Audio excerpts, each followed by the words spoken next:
Le rhum, c'est la meilleure façon d'exprimer ce pays, je trouve. À travers le rhum, on découvrira le savoir-faire, la gastronomie, la terre, l'air, les plantes, et puis aussi cet art de vivre martiniquais qui est si typique à notre île, et finalement le rhum synthétise tout ça.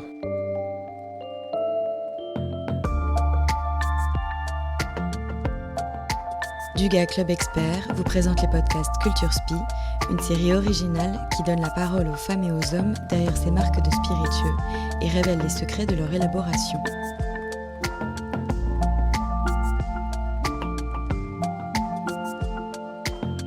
Dans les Antilles, entre mer des Caraïbes et océan Atlantique, les îles chauffées par le soleil et battues par les vents sont des terres de rhum. Mais en Martinique, on n'avait pas vu de nouvelle ouverture de distillerie depuis les années 30. Alors, quand Yves de Pompignan s'est décidé à réinvestir la demeure familiale pour créer sa distillerie, c'est toute l'île qui s'est mise en ébullition. A1710 était né, fruit de la passion d'un homme pour son île et de la conviction que c'est par le terroir que l'on fera les meilleurs rhums. Aujourd'hui, une immersion chez A1710, distillerie de rhum au François, au cœur de l'île de la Martinique.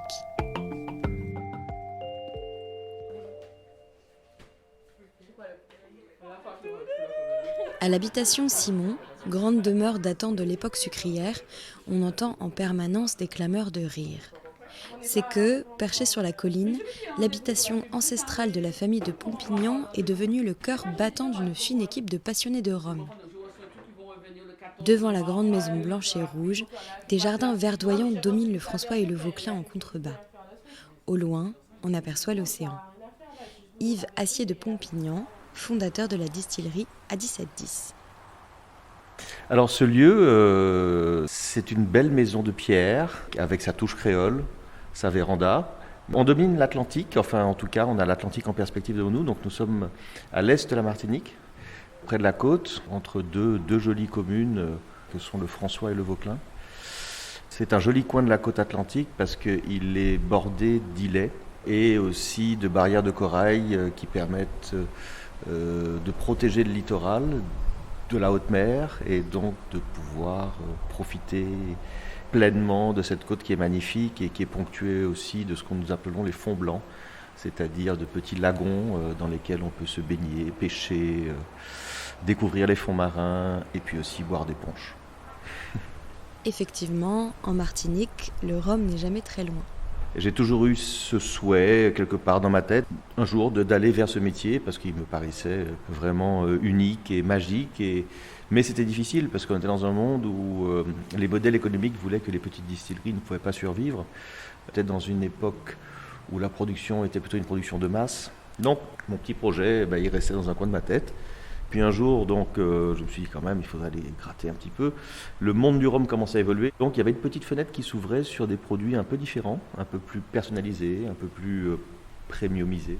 Et donc j'ai à ce moment-là décidé d'explorer autre chose que les techniques de production existantes à la Martinique à ce moment-là, c'est-à-dire les grandes colonnes à distiller, pour voir un petit peu comment on faisait des spiritueux de qualité ailleurs dans le monde. Donc je suis allé à Cognac évidemment et j'ai réalisé qu'on pouvait faire de très belles choses qui ne soient pas forcément dans les grandes colonnes mais qui soient dans des alambics.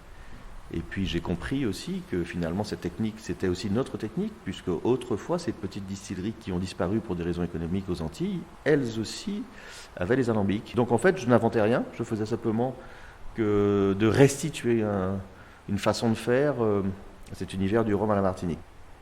Yves Assier de Pompignan est donc rentré chez lui, à l'habitation Simon, un alambic charentais sous le bras pour transposer au rhum les méthodes de production de petites distilleries artisanales métropolitaines.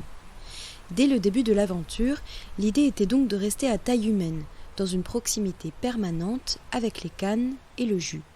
Ce qui va être la base et ce qui va être de notre légitimité, c'est la canne à sucre. Donc on part du principe que la canne n'est pas une simple matière première. L'idée, c'est que notre rhum, il fallait qu'il ressemble à de la canne. Et moi, j'étais très heureux parce que la première fois où le rhum a coulé, j'avais l'impression d'avoir Vous savez, quand on est enfant ici, on mâche des petits morceaux de canne. Quand j'ouvrais une bouteille de rhum ou quand le rhum a coulé pour la première fois dans notre alambic, j'ai retrouvé ce parfum que j'avais en bouche quand j'étais gamin et que tous les enfants connaissent ici. On retrouve le sucre de canne, on retrouve le côté végétal de la canne. La canne revient systématiquement dire attention, ce que l'on fait, ce n'est simplement qu'une transformation de la canne, rien d'autre.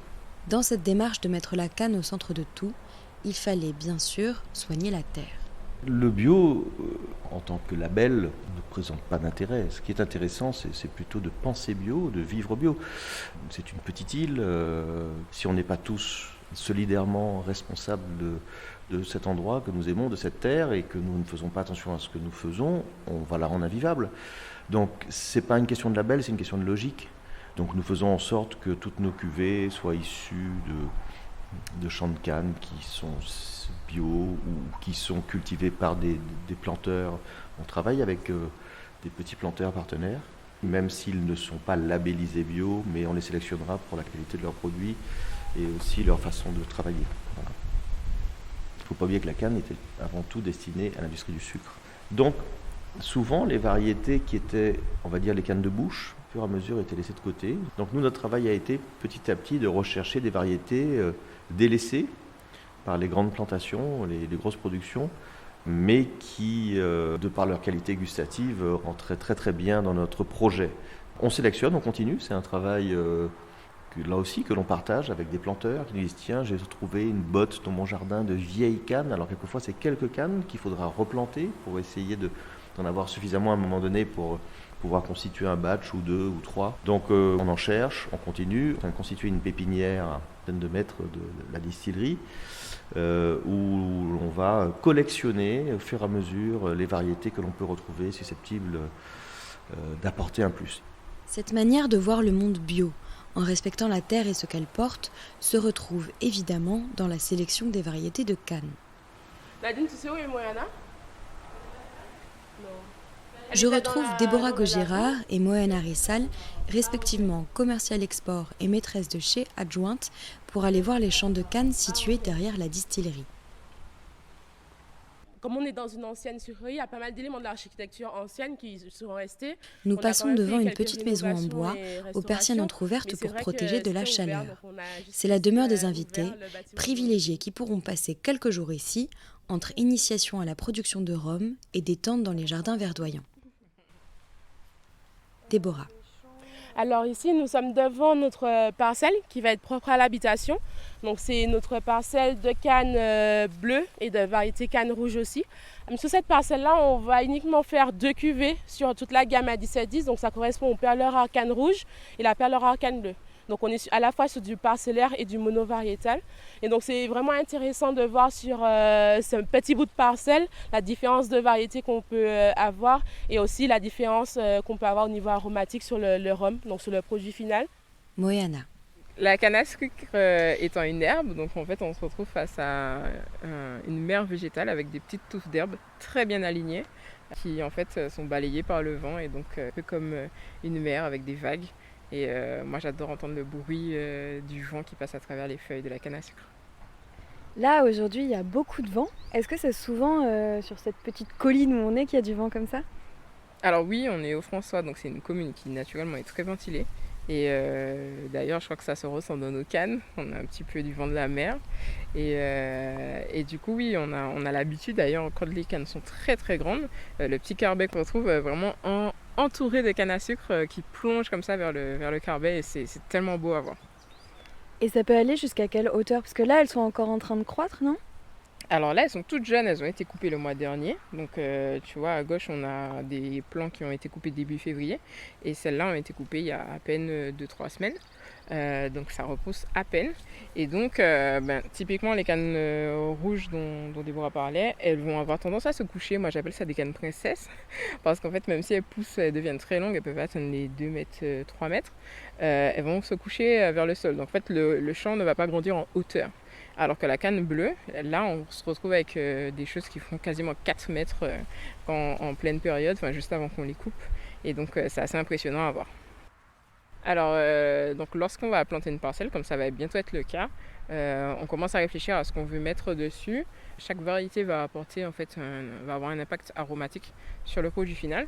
Donc quand on fait du monovariétal, ça prend tout son sens, mais aussi quand on va faire des compositions avec plusieurs variétés. Donc là par exemple, pour les prochaines parcelles, on voudrait mettre des cannes qui sont un petit peu anciennes, un petit peu rustiques. Donc il va avoir ce côté très franc, très agricole, Donc on va chercher un petit peu des variétés de cannes qui changent un peu de ce qu'on a l'habitude d'avoir, qui nous permettent aussi de rester dans la différence qu'on chérit tellement ici. Et pour s'adapter à la maturité de chaque type de canne et limiter les points de coupe, la récolte se fait à la main à toute période de l'année. Soudain, la cloche sonne. C'est le signal du début du travail de la belle Aline, l'alambic charentais hybridé avec une colonne de la distillerie qui fonctionne toute l'année. Et pour prendre soin de ces précieux jus de canne, Yvassier de Pompignan s'est entouré d'un maître de chai de Cognac, spécialiste des assemblages. En avançant vers les chais, on retrouve Cédric Pavio, le maître de chai des rhums A1710. On est vraiment dans un environnement très vert et surtout on est dans un chai qui est très aéré. Et ce chai va nous permettre effectivement de travailler beaucoup sur les températures et aider nos vieillissements dans la durée et leur apporter une accélération de manière naturelle sur les phases de vieillissement, l'échange entre le rhum et le bois. Et en fait, tout simplement, nos fûts travaillent comme un organe qui va pomper, ouvrir, s'ouvrir, faire rentrer le bois et le réextraire la nuit. Ici, une attention toute particulière est portée aux rhums blancs, délicats, qui doivent exprimer toute la diversité et la subtilité des cannes cultivées. Alors ce qui va faire la particularité de nos rhums blancs, c'est qu'on va les travailler avec beaucoup de douceur. Donc une fois qu'ils sont remontés de la rhumerie, là où ils sont juste fabriqués, on va les réduire très doucement. Donc les réductions commencent assez tôt après la distillation, donc au bout de 2 mois. Et ensuite, on va réduire quasiment, voilà, c'est très très doux, on y est au degré près. Chaque semaine, chaque 2 semaines, on va aller vérifier dans notre cuve, est-ce que voilà, la réduction s'est bien passée, est-ce que le rhum a repris de sa douceur, etc. Et ensuite, on continue à travailler jusqu'à ce qu'on obtienne quelque chose qui a encore tout son bouquet aromatique, puisqu'en fait, c'est ce qui permet aussi de le préserver et surtout qui va garder en fait son équilibre. Puisqu'en fait, voilà, c'est en faisant la réduction en fait, qu'on va pouvoir amener le degré qu'on veut, sans pour autant voilà, déséquilibrer le bouquet aromatique qu'on a au départ, parce qu'ils sont assez impressionnants, comme tu as pu voir dans la rhumerie. Et qu'est-ce que vous cherchez exactement dans vos rhums blancs ? Alors, un rhum blanc A1710 qui est parfait, c'est un rhum qui va avoir souvent de la complexité. C'est un rhum qui va avoir beaucoup de stabilité et de longueur, parce que je ne sais pas si tout le monde s'en rend compte, mais nos rhums blancs ont énormément de longueur, et puis qui va être fidèle à son nez. L'influence variétale est bien réelle. On a aujourd'hui une cuvée, la Perle Rare, qui est une cuvée qui est cultivée entre autres dans ce lieu, à quelques mètres de la distillerie. Et cette cuvée est monovariétale en canne rouge et en canne bleue. Les 2 variétés sont cultivées sur la même parcelle et on les récolte donc séparément, on les distille séparément. Donc on a 2 rhums qui sont cultivés sur la même parcelle, dans les mêmes conditions, qui auront vraiment des goûts différents. J'ai un faible pour une cuvée que nous faisons qui s'appelle la Perle Brute. La Perle Brute, c'est comme son nom l'indique, c'est un brut d'alambic, c'est-à-dire c'est un rhum qui n'a pas été réduit. Il est quand même servi et mis en bouteille à 66 degrés. Donc ça en fait un rhum fort, mais à la fois fort, mais à la fois doux, puisque les arômes ne sont pas masqués, ne sont pas dilués. Donc il est extrêmement aromatique, il est extrêmement savoureux, c'est un véritable régal, c'est un bonbon. Et aussi il a une histoire qui est intéressante, c'est qu'il a été fait avec un planteur qui s'appelle Paul Octave, un petit planteur et qui cultive ses cannes avec amour et talent depuis des décennies sans doute. Et un jour j'arrive chez lui et il me dit « Tiens, cette parcelle-là, si tu veux, elle est pour toi, tu pourras la récolter pour faire ton rhum. » Je dis « Ah, mais super !» Je dis « Mais qu'est-ce que c'est comme canne ?» Il me dit « Ah mais non, mais ça tu vas récolter et puis tu verras. » Et donc je m'approche du champ de canne et effectivement, il y avait tout dedans. Il y avait de la bleue, de la rouge, de la noire, de la roseau, de la pain épilette. C'est un assemblage et comme on ne voit jamais ailleurs, on n'aurait jamais pu trouver ça dans une plantation de distillerie. Et donc on a décidé chaque année de récolter cette parcelle et de la consacrer à la Perle Brute qui s'appelle canne de Monsieur Paul Octave. Là encore, notre passion de la canne nous amène à créer des cuvées autour d'une canne et non pas l'inverse. Ici, on choisit les noms des rhums comme des hommages, à des personnes, comme Monsieur Paul Octave, ou à la culture créole. des références aux bestiaires traditionnels, comme la bête à feu ou le cheval bon Dieu, ou des éléments de l'histoire martiniquaise, comme Nuée ardente, en référence à l'éruption de la montagne Pelée qui avait détruit Saint-Pierre en 1902. À 1710, c'est tout le terroir martiniquais, mais aussi profondément sa culture, sa magie, dans les terres empreintes du Quimbois, arpentées par le Dorlis. C'est une déclaration d'amour à la Martinique, dans la variété des cannes que la terre peut faire pousser, dans la manière de cultiver sans traiter et de récolter à la main pour ne pas altérer les parcelles, dans la subtilité avec laquelle on fait vieillir les jus pour qu'ils ne perdent jamais le contact avec le végétal. Parce que, comme le dit Yves Assier de Pompignan, produire un rhum, c'est la plus belle façon de déclarer son amour à la Martinique.